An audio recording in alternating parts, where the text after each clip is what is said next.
আমার মুসলমান বন্ধুগণ গভীর মনোযোগ।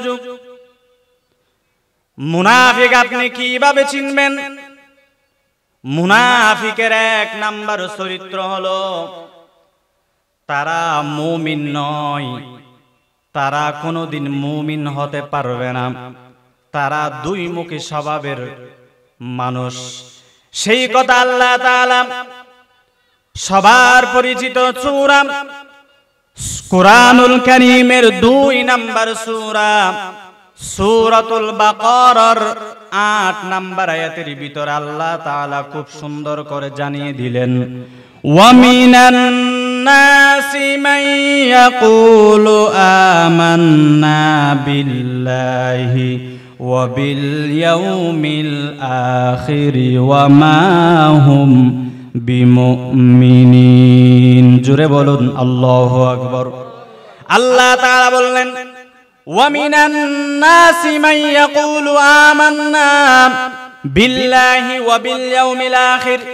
মানুষের মধ্যে তোমরা এমন কিছু মানুষদেরকে তোমরা দেখতে পাবে, এমন কিছু লোকদেরকে তোমরা দেখতে পাবে, আমান্না বিল্লাহি ওয়া বিল ইয়াউমিল আখির, তারা বলে আমরা আল্লাহর প্রতি এবং আখিরাতের প্রতি ঈমান এনেছি। তারা মুখে এই কথা বলে, আবার সুযোগ পেলে আল্লাহ এবং আল্লাহর রাসূলের বিরুদ্ধেও চলে যায়। আছে না নাই? এই চরিত্র অনেক মানুষের মধ্যে পাওয়া যায় কি যায় না? আল্লাহ তাআলা বললেন, ওয়া মা হুম বিমুমিনিন, কিন্তু তারা প্রকৃতপক্ষে মুমিন নয়। তারা কি নয়? মুমিন নয়। যারা মুখে এক কথা বলবে, তারা বলে আমরা আল্লাহর প্রতি ঈমান এনেছি, আখিরাতের প্রতি ঈমান এনেছি, কিন্তু তারা বাস্তবে সেটা পরিচালনা করে না, বাস্তব জীবনে কি করে না, সেটা মানে না। আল্লাহ তাআলা বললেন তারাই হচ্ছে প্রকৃতপক্ষে তারা কি নয়? মুমিন নয়। এরপরে আসুন ভাইরা, মুনাফিক যারা, তারা হচ্ছে ধোঁকাবাজ। তারা কি বাজ? তারা মানুষদেরকে ধোঁকা দেয়, আল্লাহ তাআলাকে ধোঁকা দেয়। আমার আল্লাহ সেই কথা কুরআনুল কারীমের 2 নাম্বার সূরা সূরাতুল বাকারার 9 নাম্বার আয়াতের ভিতরে খুব সুন্দর করে বলে দিলেন, ইউখাদিউনাল্লাহা ওয়াল্লাযীনা আমানু ওয়া মা ইয়াখদাউনা ইল্লা আনফুসাহুম ওয়া মা ইয়াশউরুন। আল্লাহ তাআলা বললেন, ইউখাদিউনাল্লাহা ওয়াল্লাযীনা আমানু, তারা আল্লাহ এবং ঈমানদার যারা রয়েছে, আল্লাহ এবং ঈমানদার যারা মুনাফিকরা তাদেরকে ধোঁকা দেয়, তারা বুঝে না। আল্লাহ তাআলা বললেন, ওয়া মা ইয়াখদাউনা ইল্লা আনফুসাহুম, তারা অথচ তারা বুঝে না, তারা নিজেদেরকে নিজেরা ধোঁকার মধ্যে ফেলতেছে। তারা আল্লাহ এবং ঈমানদার যারা তাদেরকে ধোঁকা দেয়, তারা মনে করতেছে, কিন্তু আল্লাহ বললেন তারা নিজেরাই নিজেদেরকে ধোঁকা দিচ্ছে। নাউযুবিল্লাহ। আল্লাহ তাআলা বললেন, ইল্লা আনফুসাহুম ওয়া মা ইয়াশউরুন, এবং তারা তা অনুধাবন করে না, তারা সেগুলা শুনে না। আল্লাহ তাআলা সেই কথা ধোঁকাবাজ, তারা যে কি রকম ধোঁকাবাজ সেই কথা আল্লাহ তাআলা সূরা নিসার কুরআনুল কারীমের 4 নাম্বার সূরা সূরা নিসার 142 নাম্বার আয়াতের ভিতর আল্লাহ তাআলা এভাবে বললেন, ইন্নাল মুনাফিকিনা ইউখাদিউনাল্লাহা ওয়া হুয়া খাদিউহুম وَإِذَا قَامُوا إِلَى الصَّلَاةِ قَامُوا كُسَالَى يُرَاءُونَ النَّاسَ وَلَا يَذْكُرُونَ اللَّهَ إِلَّا قَلِيلًا। আল্লাহ তাআলা বললেন, ইন্নাল মুনাফিকিনা ইউখাদিউনাল্লাহ, নিশ্চয় আল্লাহ তাআলা যে ইন্না শব্দ ব্যবহার করলেন, কোরআনের ভিতর আল্লাহ তাআলা যে সব জায়গার ভিতর আল্লাহ তাআলা ইন্না শব্দটি এনেছেন, আল্লাহ তাআলা এটা কনফার্ম করে বোঝানোর জন্য, নিশ্চয়তাভাবে কোনো বেজাল ছাড়া বোঝানোর জন্য আল্লাহ তাআলা ইন্না শব্দ এনেছেন। আল্লাহ তাআলা বললেন ইন্নাল মুনাফিকিনা ইউখাদিউন আল্লাহ, নিশ্চয় মুনাফিকরা আল্লাহর সাথে ধোঁকাবাজি করে। আল্লাহ তাআলা বললেন ওয়া হুয়া খাদিউহুম, অথচ আল্লাহ তাদের ধোঁকার, তাদেরকে আল্লাহ তাআলা মুনাফিকদেরকে ধোঁকার মধ্যে ফেলেন। ওয়া ইযা কামু ইলাস সালাতি কামু কুসালা, মুনাফিক যারা তারা নামাজের মধ্যে দাঁড়ায় অলসতা ভাবে। নামাজের মধ্যে কিভাবে দাঁড়ায়? অলসতা ভাবে দাঁড়ায়। ইউরাউনান নাসা, তারা লোকদেরকে দেখানোর জন্য নামাজ আদায় করে। আমার বন্ধুগণ, যখন আমাদের সমাজের মধ্যে যখন নির্বাচন চলে আসে, যখন ইলেকশন চলে আসে, এমন কিছু নেতাদেরকে আপনি দেখতে পাবেন, এমন কিছু আপনি প্রার্থীদেরকে আপনি দেখতে পাবেন, তারা এক ওয়াক্ত নামাজকে, জোহরের নামাজ অথবা আসরের নামাজকে 2-3 বার করে মানুষদেরকে দেখানোর জন্য পড়ে আসে না নাই? এমন কিছু প্রার্থী আছে বুড়ের সময় সারা বছর 5 বছর তারা নামাজ মাথার উপরে তুলে রাখলো, যখন নির্বাচন আসে তখন মানুষ সদ্য আসমান থেকে ফেরেশতা নাজিল হওয়ার মতো পাঞ্জাবি একটা গায়ে দেয়, টুপি একটা পরে, পাগড়ি একটা বাঁধে ফারলে ফেরেশতার মতো তারা এক ওয়াক্ত নামাজকে 2-3 ওয়াক্ত করে পড়ে মানুষদেরকে দেখানোর জন্য। ধরেন আসরের নামাজ, গুরুনিয়াকাটা আসলো, গুরুনিয়াকাটা মসজিদের মধ্যে 60টায় আসরের নামাজ, ওইখানে একবার পড়লো, আবার তোলাতলি মসজিদে 60টা তো জামাত, আবার এখানে এসে আবার লোকে কি বলবে আমি যদি নামাজ পড়তে না যাই, এখানে একবার পড়ে ফেলি, এরকম আছে না নাই? আল্লাহ তাআলা বললেন তারা হচ্ছে মুনাফিক, যারা লোকদেরকে দেখানোর জন্য নামাজ পড়ে, লোকদেরকে লোকে ভালো বলার জন্য, ভালো প্রার্থী বলার জন্য, নামাজি প্রার্থী বলার জন্য, নামাজি নেতা বলার জন্য যারা নামাজ আদায় করবে তারা কি? মুনাফিক। আল্লাহ তাআলা বললেন ওয়ালা ইয়াযকুরুনাল্লাহা ইল্লা কলিলা, তারা আল্লাহকে খুবই কমই স্মরণ করে। আল্লাহকে তারা কি করে? খুব কম তারা স্মরণ করে আল্লাহ তাআলাকে। আমার মুসলমান বন্ধুগণ, এরপরে আসুন মুনাফিকের 3 নাম্বার চরিত্র হলো, মুনাফিকের অন্তরের মধ্যে অসুস্থ রয়েছে, বেদি রয়েছে। কি রয়েছে? বেদি রয়েছে, অসুখ রয়েছে। আল্লাহ তাআলা বললেন কুরআনুল কারীমের 2 নাম্বার সূরা সূরাতুল বাকারার 10 নাম্বার আয়াতের ভিতর আল্লাহ তাআলা খুব সুন্দর করে বলে দিলেন ফি কুলুবিহিম মারাদুন ফাযাদাহুমুল্লাহু মারাদা ওয়ালাহুম আযাবুন আলীমুম বিমা কানু ইয়াকযিবুন। আল্লাহ তাআলা বললেন ফি কুলুবিহিম মারাদ, আল্লাহ তাআলা বললেন মুনাফিক যারা তাদের অন্তরের মধ্যে অসুস্থ রয়েছে, ফাযাদাহুমুল্লাহু মারাদা, আল্লাহ তাআলা তাদের এই অসুখগুলো আরো বাড়িয়ে দেন, এই ব্যাধিগুলো আল্লাহ তাআলা আরো বাড়িয়ে দেন।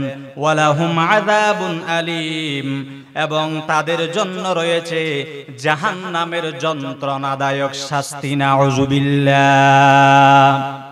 এরপর আল্লাহ বললেন বিমা কানু ইয়াকযিবুন, কারণ তারা মিথ্যা বলতো। তারা কি বলতো? মিথ্যা বলতো। এরপরে আসুন ভাইয়েরা, মুনাফিক যারা তারা হচ্ছে সুবিধাবাজ। কি বাস? তারা সুবিধাবাজ।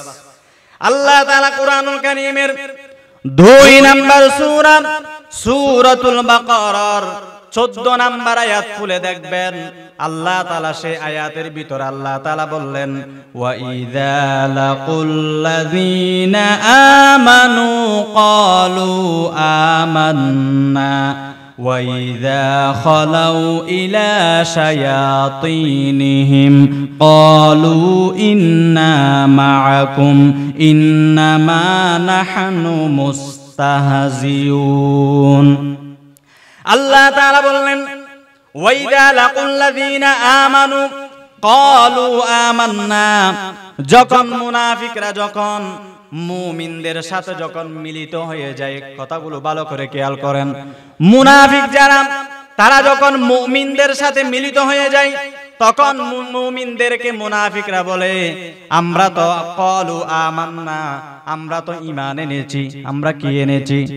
মুমিনদের সাথে যখন মিলিত হয় তারা মুমিনদেরকে বলে আমরা তো ঈমান এনেছি, তোমাদের পক্ষের লোক। এরপরে ওয়াইদা খালাউ ইলা শায়াতিনহিম, যখন তারা তাদের শয়তানের সাথে যখন একান্তে যখন নির্জনে যখন মিলিত হয়ে যায় তখন আল্লাহ তাআলা বললেন মুনাফিকরা তখন বলে ক্বালু ইন্না মাআকুম, তখন তারা বলে নিশ্চয় আমরা তোমাদের সাথে আছি। শয়তানদের সাথে যখন মিলিত হয়ে যায় তখন তারা কি বলে? আরে আমরা তো তোমাদের দলের লোক, তোমাদের সাথে আছি। সুবিধাবাজি। ঈমানদারের সাথে মিলিত হলো তখন বলে আমরা তো ঈমান এনেছি। শয়তানের সাথে মিলিত হলো তখন বলে আমরা তো তোমাদের লোক, আমরা তোমাদের লোক।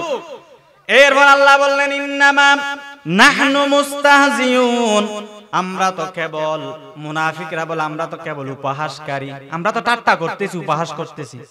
আমরা কি কারি? উপহাসকারী। এইরকম মুনাফিক আল্লাহর নবীর জামানায় ছিল নাকি ছিল না?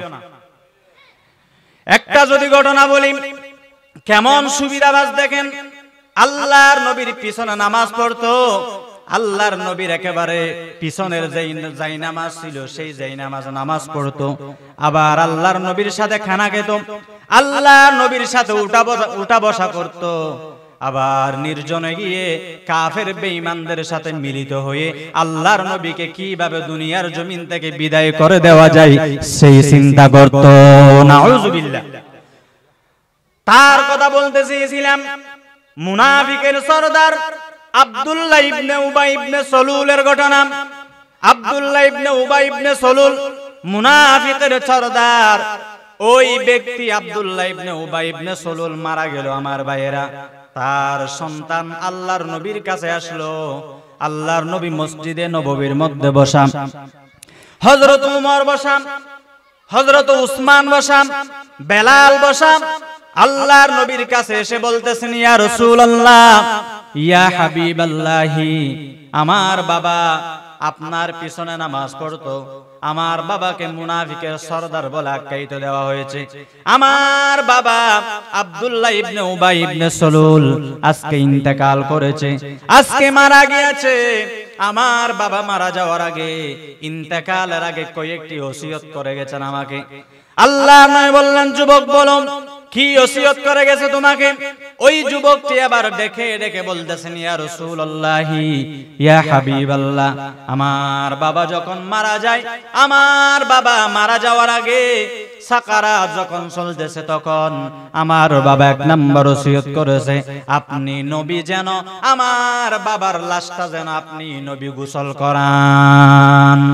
এরপরে দ্বিতীয় নাম্বার ওসিয়ত হলো আপনার লালা মুবারক, আপনার থুতু মুবারক আমার বাবার শরীরের মধ্যে আপনি লাগিয়ে দেবেন।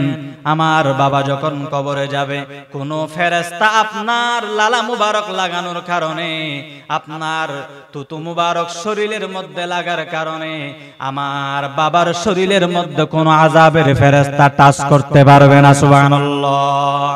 তিন নাম্বার ওসিয়ত হলো আমার বাবার জন্য, কাফনের জন্য, দাফনের জন্য আপনার একটি জুব্বা মুবারক দিয়ে আমার বাবার কাফনের ব্যবস্থা করার জন্য আমার বাবা ওসিয়ত করে গেছেন।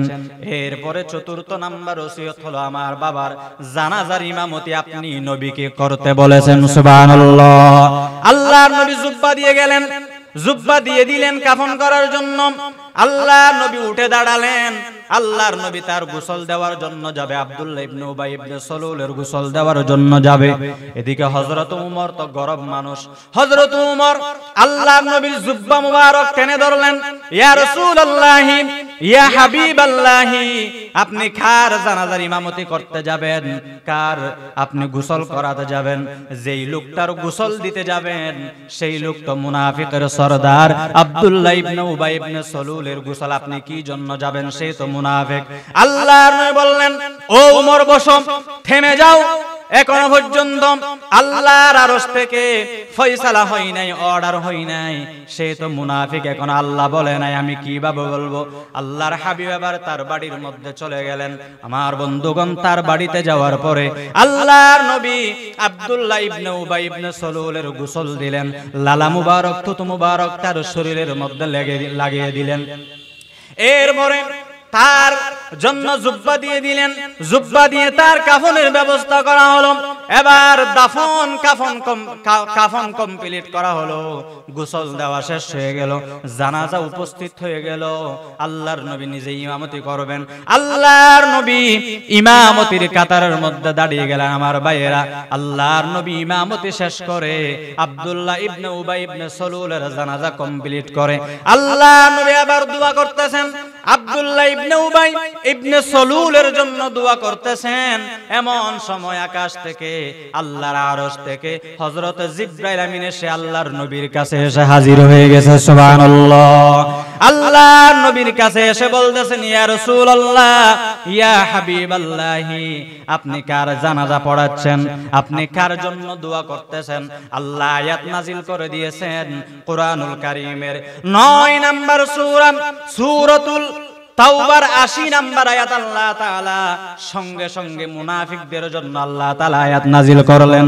আল্লাহ তাআলা বললেন, ইস্তাগফির লাহুম আও লা তাস্তাগফির লাহুম ইন তাস্তাগফির লাহুম 70 মাররাতান ফালাই ইয়াগফিরাল্লাহু লাহুম। ইয়া রাসূলুল্লাহ, আল্লাহ তাআলা আয়াত নাজিল করে দিয়েছেন, আপনি যদি তার জন্য, ওই মুনাফিকের জন্য যদি আপনি একবার নয়, দুইবার নয়, আপনি যদি 70 বার যদি জানাজা পড়িয়ে যদি আপনি তার জন্য দোয়া করেন, ওই মুনাফিকদেরকে আল্লাহ মাফ করবে না। নাউযুবিল্লাহ। মুনাফিকদেরকে আল্লাহ কি করবে না? মাফ করবে না। এই রকম মুনাফিক যারা, তাদের জানাজা ওযু ছাড়া পড়াতে হবে, ঠিক কিনা? মুনাফিক যারা, তাদের জানাজা ওযু বানিয়ে পড়াবেন না, ওযু ছাড়াই পড়িয়ে দিবেন তাদের জানাজা। এরপরে আসুন ভাইয়েরা, মুনাফিকের 5 নাম্বার চরিত্র হলো, মুনাফিকরা হচ্ছে সন্ত্রাসী। কি? সন্ত্রাসী। আল্লাহ তাআলা সেই কথা কোরআনুল কারীমের 2 নম্বর সূরা, সূরাতুল বাকারার 11 এবং 12 নম্বর আয়াতের ভিতর আল্লাহ তাআলা খুব সুন্দর করে নোট করে দিলেন, ওয়া ইযা কিলা লাহুম লা তুফসিদু ফিল আরদি ক্বালু ইন্নামা নাহনু মুসলিহুন আলা ইন্নাহুম হুমুল মুফসিদুনা ওয়ালাকিন লা ইয়াশউরুন। আল্লাহ তাআলা বললেন, ওয়া ইযা কিলা লাহুম লা তুফসিদু ফিল আরদ, আর যখন তাদেরকে বলা হয়, মুনাফিকদেরকে যখন বলা হয়, ও মুনাফিকেরা, তোমরা জমিনের মধ্যে ফাসাদ সৃষ্টি করিও না, সন্ত্রাসী সৃষ্টি করিও না, জুলুম সৃষ্টি করিও না, অন্যায় সৃষ্টি করিও না, ফাসাদ সৃষ্টি করিও না, ঝগড়া সৃষ্টি করিও না, তখন মুনাফিকরা বলে, ক্বালু ইন্নামা নাহনু মুসলিহুন। তখন মুনাফিকরা বলে, আমরা তো কেবল সংশোধনকারী। কি কারি? আমরা তো সংশোধন করতেছি, আরা তো সংশোধন করি দে, আরা ফাসাদ সৃষ্টি না করি। মুনাফিক হলো হবে। আল্লাহ তাআলা বললেন, আলা ইন্নাহুম হুমুল মুফসিদুনা ওয়ালাকিন লা ইয়াশউরুন। আল্লাহ পাক বললেন, জেনে রেখো, নিশ্চয় তারা হচ্ছে ফাসাদকারী, কিন্তু তারা বুঝে না। তারা কি বুঝে না? এখনো বয়স কম। এখনো কি কম? বয়স কম। এরপরে আসুন ভাইয়েরা,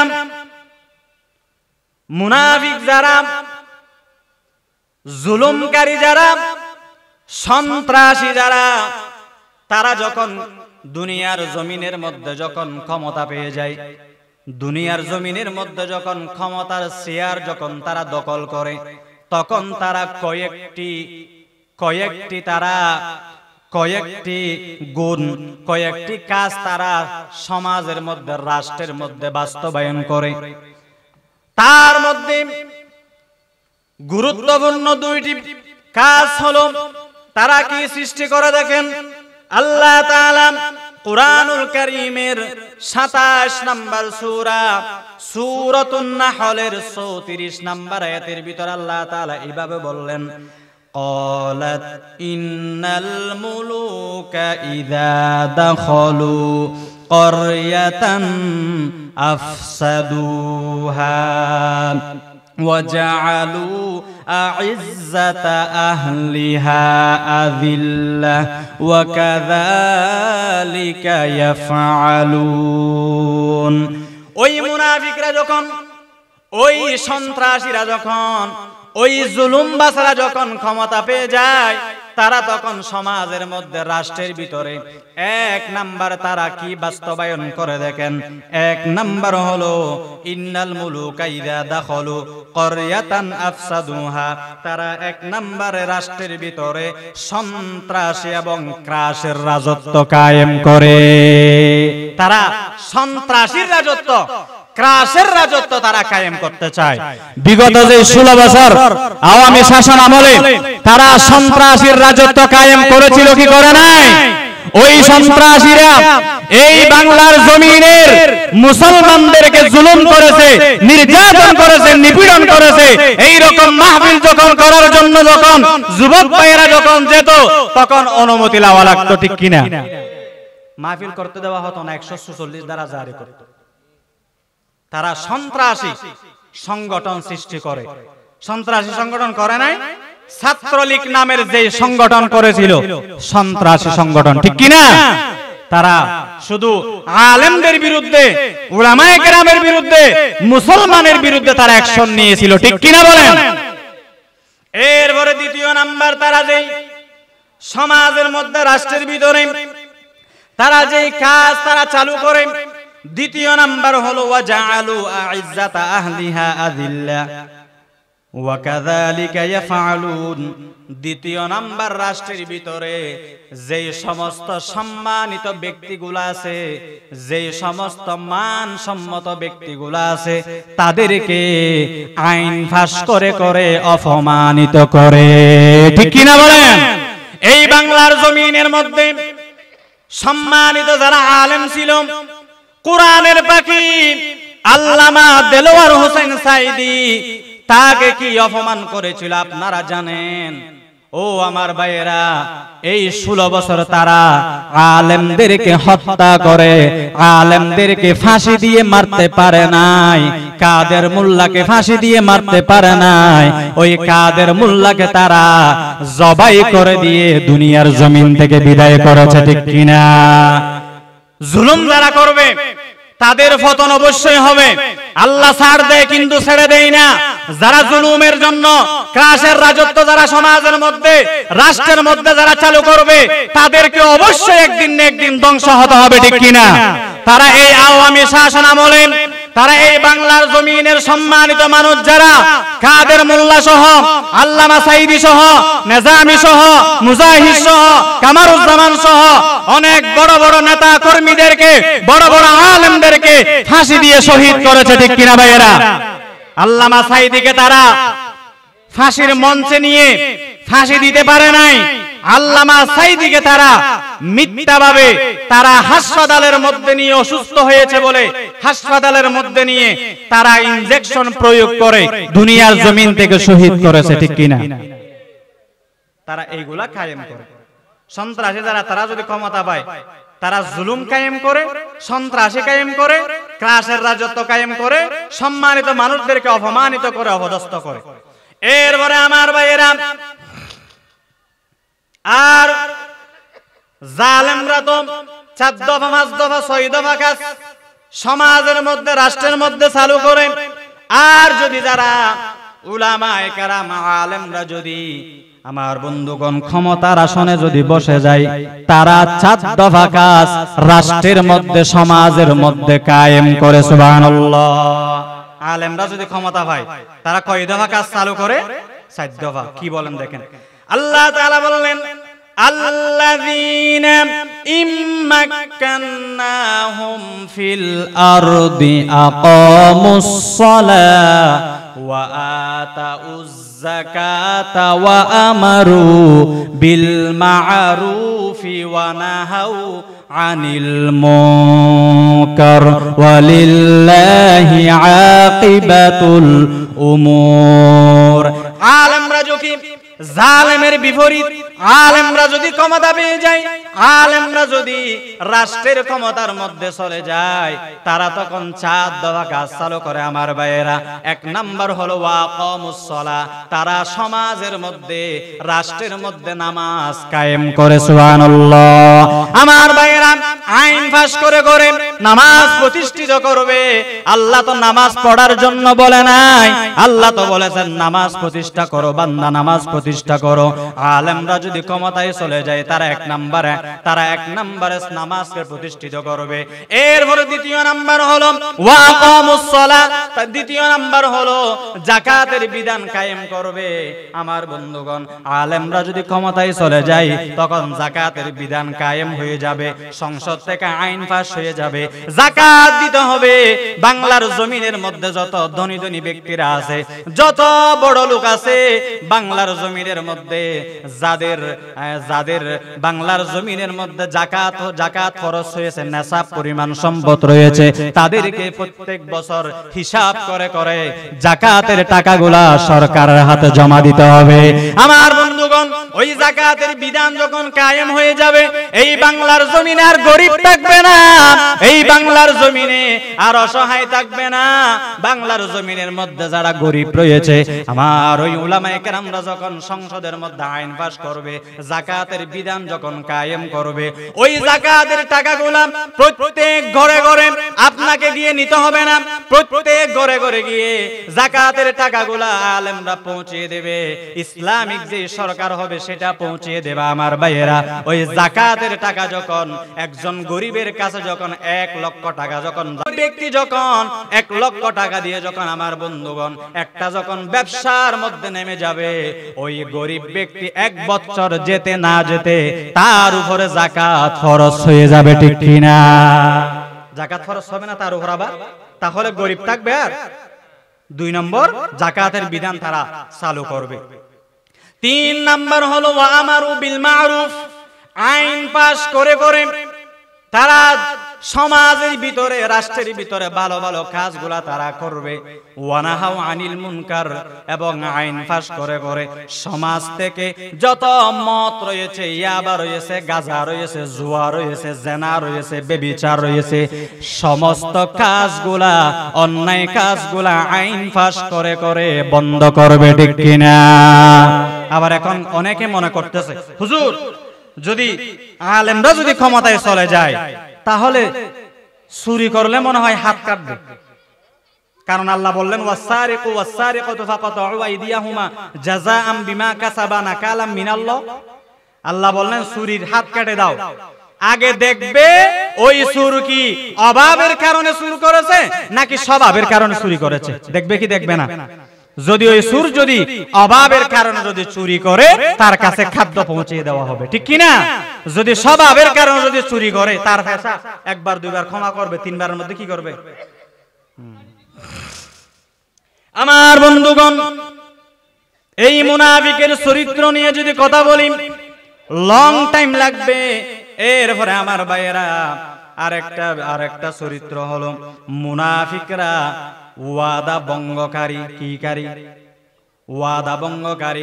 আল্লাহ তাআলা সেই কথা কোরআনুল কারীমের 63 নম্বর সূরা সূরাতুল মুনাফিকুনের 2 নম্বর আয়াতের ভিতর আল্লাহ তাআলা খুব সুন্দর করে নোট করে দিলেন, ইত্তাখাযু আইমানাহুম জুন্নাতান ফাসাদ্দু আন সাবিলিল্লাহ ইন্নাহুম সাআ মা কানু ইয়ামালুন।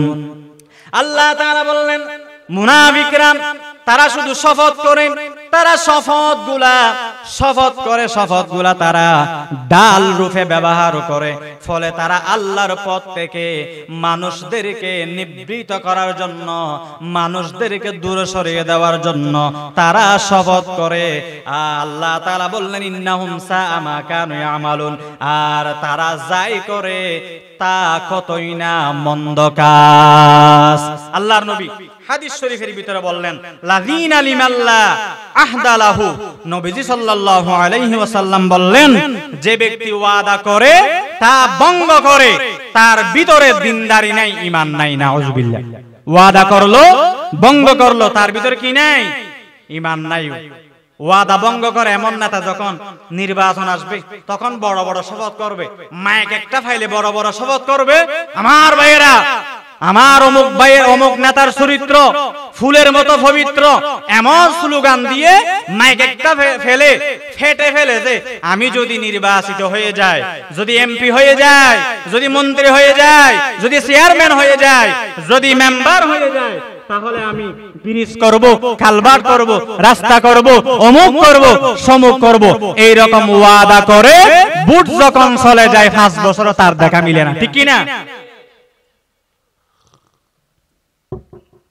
ওয়াদা করার পরে আর 5 বছর তার কোনো কি নাই, খবর নেই। তাহলে সামনে যখন ও মুসলমান, সামনে যখন সুযোগ আসবে, সামনে যখন আপনার আমানতটা দেওয়ার যখন সুযোগ আসবে, তখন ন্যায়বান, ইনসাফবান, ওয়াদা রক্ষাকারী ব্যক্তির পক্ষে দেওয়ার জন্য কারা কারা রাজি আছেন? 2 হাত তুলে আল্লাহকে দেখাইয়া দেন। পারবেন তো ইনশাআল্লাহ? ওয়াদা রক্ষাকারীকে দিবেন, কোন মুনাফিককে আপনার আমানত দিবেন না। সাহাবায়ে কেরাম কেমন ওয়াদা পালন করেছিল একটা ঘটনা বলে শেষ করে দেব। আমিরুল মুমিনিন হযরত ওমর রাদিয়াল্লাহু তাআলা আনহুর জামানায় কেমন ওয়াদা পালনকারী ছিলেন আমার ভাইয়েরা। একজন যুবক মদিনার পথে রওনা দিয়েছেন একটা উট নিয়ে, ঘোড়া নিয়ে। ওই যুবকটি আবার চলতে চলতে মরুভূমির পথ, ওই যুবকটি ক্লান্ত হয়ে গেল। আমার বন্ধুগণ, ওই যুবকটি আবার ঘোড়াটি তিনি ছেড়ে দিয়ে ওই যুবকটি একটা খেজুর বাগানের নিচে আশ্রয় গ্রহণ করলেন। ওই যুবকটি ঘুমিয়ে গেল। তার যেই ঘোড়াটি, যেই উটটি ছেড়ে দিয়েছে, ওই ঘোড়াটি একটা খেজুর গাছের মধ্যে গিয়ে খেজুর গাছ ভেঙে ফেললেন। এবার ওই খেজুর বাগানের মালিক যিনি রয়েছেন তিনি একটা পাথর নিক্ষেপ করেন। ওই ঘোড়াটিকে তাড়িয়ে দেওয়ার জন্য একটা পাথর নিক্ষেপ করলো। ওই পাথরের আঘাতে ওই ঘোড়াটি সঙ্গে সঙ্গে মারা গেল। আমার বন্ধুগণ, ওই মালিক এবার চিন্তিত হয়ে গেলেন, আশ্চর্য হয়ে গেলেন। আহারে, আমি এই ঘোড়াটিকে তাড়িয়ে দেওয়ার জন্য আমি পাথর নিক্ষেপ করেছি, এবার ঘোড়াটি মারা গেল। কার ঘোড়া জানি না, কার ঘোড়া জানি না। এমন চিন্তা করতে করতে হঠাৎ করে একজন যুবককে ঘুমানো অবস্থায় দেখতে হলো। ওই যুবকটিকে ডাক দিল, ও যুবক, এই ঘোড়াটি কার?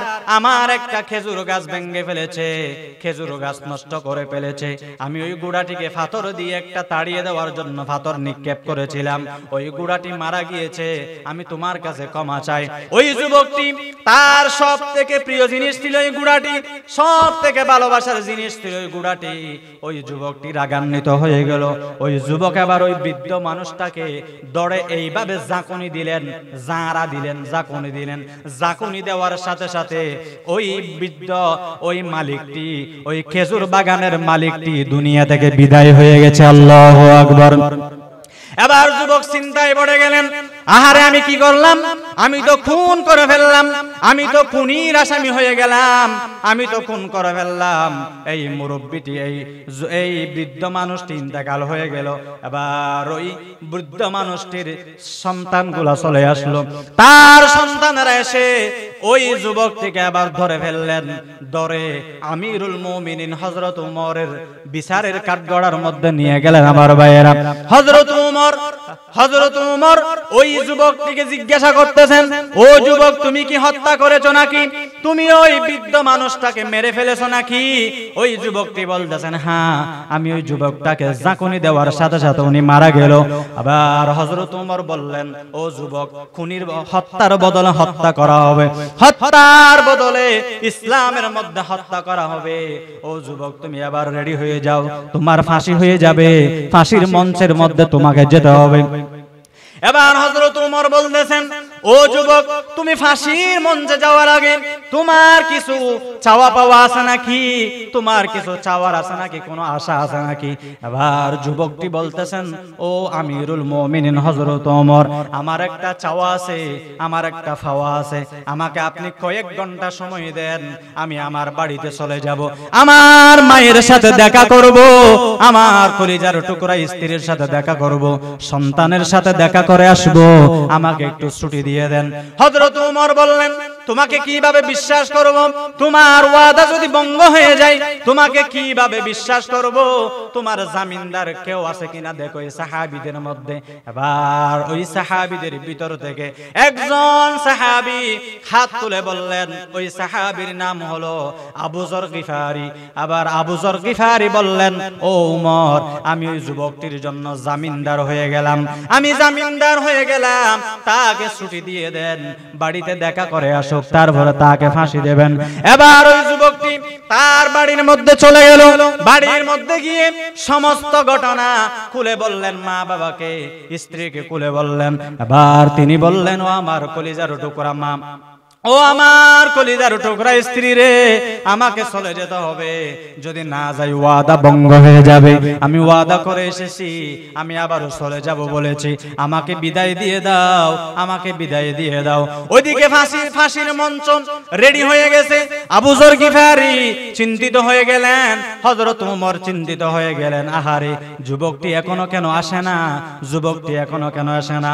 ও আবু যর, তুমি এখন কি করবে? তোমাকে দুই যুবকের বদলে তোমাকে ফাঁসি দেওয়া হবে আবু যর। এবার হঠাৎ করে মদিনার দুলাবালু উড়িয়ে একজন যুবক ঘোড়া নিয়ে হযরত ওমরের কাঠগড়ার মধ্যে হাজির হয়ে গেছে। সুবহানাল্লাহ। ওই যুবকটি এবার এসে হাজির হয়ে গেল। ইয়া ও উমর, আমাকে ফাঁসি দিয়ে দাও, আমাকে ফাঁসি দিয়ে দাও, আমি চলে এসেছি। কি ওয়াদা পালন দেখেন যুবকের। এবার তার ওয়াদা পালন দেখে, তার সত্যায়িত দেখে, তার সততা দেখে, ওই যে বৃদ্ধ মানুষটির যে মালিকটি মারা গেল, তার সন্তানেরা হযরত উমরকে বলতেছেন, উমর, আমিরুল মুমিনিন, ওই যুবকটিকে আর ফাঁসি দিতে হবে না, তাকে মারতে হবে না। তার সততা দেখে আমরা সন্তান হয়ে আমার বাবার খুনিকে মাফ করে দিলাম। সুবহানাল্লাহ। কি সততা দেখছেন, কি ওয়াদা পালন দেখেছেন। সাহাবীদের জীবনী থেকে শিক্ষা নেন। ওয়াদা ভঙ্গ করলে আপনি মুনাফিকে পরিণত হয়ে যাবেন। ওয়াদা পালন করতে হবে।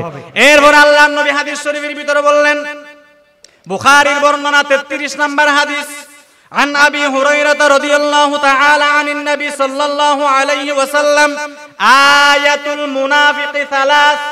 মুনাফিকের আলামত হলো তিনটি। কয়টি? এই হাদিসের মধ্যে বললেন মুনাফিকের আলামত তিনটি। ইযা হাদাসা কাযাবা, যখন কথা বলে তখন মুনাফিকরা মিথ্যা বলে। কি বলে? মিথ্যা বলে। মিথ্যা বলে, মিথ্যা বলে বলে অনেক কোরআনের ফাঁকিগুলাকে বাংলার জমিন থেকে বিদায় করে দিয়েছে, ঠিক কিনা? মিথ্যা বলে বলে, মিথ্যা সাক্ষ্য দিয়ে কোরআনের ফাঁকিগুলোকে বিদায় করে দেওয়া হয়েছে। আজকে তুমি কোথায়? ও হাসিনা। এখন আবার বলে আমি আবার চলে আসবো হুট করে। বুবু আইবা আইবা গো, আইলে কিন্তু ক্ষমতা পাইবা না, ঠিক কিনা? বুবু আইবা আইবা গো, আসলে কিন্তু ক্ষমতা পাইবা না।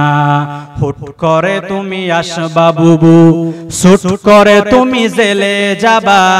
হুট করে আইবা বুবু তুমি, ছুট করে তুমি জেলে যাবা। বুবু আইবা, আইবা গো, আইলে কিন্তু ক্ষমতা না পাইবা। ঠিক কিনা? ক্ষমতা পাইব না? ক্ষমতার মালিক কে? নাকি জনগণ? ক্ষমতার মালিক বলে জনগণ, অনেকে হদে। ক্ষমতার মালিক কে? আল্লাহ। যেই কালিমা পড়েছেন আপনি, লা ইলাহা ইল্লাল্লাহু মুহাম্মাদুর রাসূলুল্লাহ, এটার মধ্যে তো সবকিছু আল্লাহ তাআলা বলে দিয়েছেন। এই ব্যাখ্যা যদি করা হয় তাহলে এই কালিমার ব্যাখ্যা করার কারণে তাদের ফাঁসি হয়েছে। ঠিক কিনা? আর যারা কালিমার ব্যাখ্যা সঠিকভাবে করে না তারা মিষ্টি পেয়েছে। আল্লাহ নবী বললেন, এক নাম্বার, ইদা হাদ্দাসা কাযাবা, যখন মুনাফিকরা কথা বলে তখন তারা কি বলে? মিথ্যা বলে। ওয়া ইদা ওয়াআদা আখলাফা, যখন ওয়াদা করে তখন তারা ভঙ্গ করে। নির্বাচন আসলে যখন উমরের শাসন চালাবো, আবু বকরের শাসন চালাবো, ফ্রিজ করে দেব, ব্রিজ করে দেব, কালভার্ট করে দেব, মাদ্রাসা করে দেব, মসজিদ করে দেব। এই খবর নির্বাচন যাওয়ার পর আর কোনো খবর নাই। 5 বছর জনগণের কাছ থেকে জনগণের জায়গা পর্যন্ত তারা কেড়ে নিয়েছে। ঠিক কিনা? ও আমার ভাইরা, ওই শাসন আমলে 16 বছর তারা জনগণকে কিছু দেয় নাই। করোনার সময় পর্যন্ত যা এসেছিল জনগণের জন্য, তেল এসেছিল, ডাল এসেছিল, চাউল এসেছিল, সব কিছু এমপি মন্ত্রীদের খাটের তলে পাওয়া গেছে। ঠিক কিনা? তারা শুধু জনগণের কাছ থেকে লুণ্ঠন করে খেয়েছে, জনগণকে কিছু দেয় নাই। তারা ওয়াদা করে কি করেছে? ভঙ্গ করেছে। তারা কি? মুনাফিক। 3 নাম্বার হলো ওয়াইদা তুমিনা খান, যখন তাদের কাছে আমানত রাখা হয় খিয়ানত করে। কি করে? খিয়ানত করে। জনগণের বুট একটা আমানত জিনিস, আমানত পাত্রে রাখতে হবে আপনাকে, না হলে কিয়ামতের ময়দানে হিসাব দেওয়া লাগবে।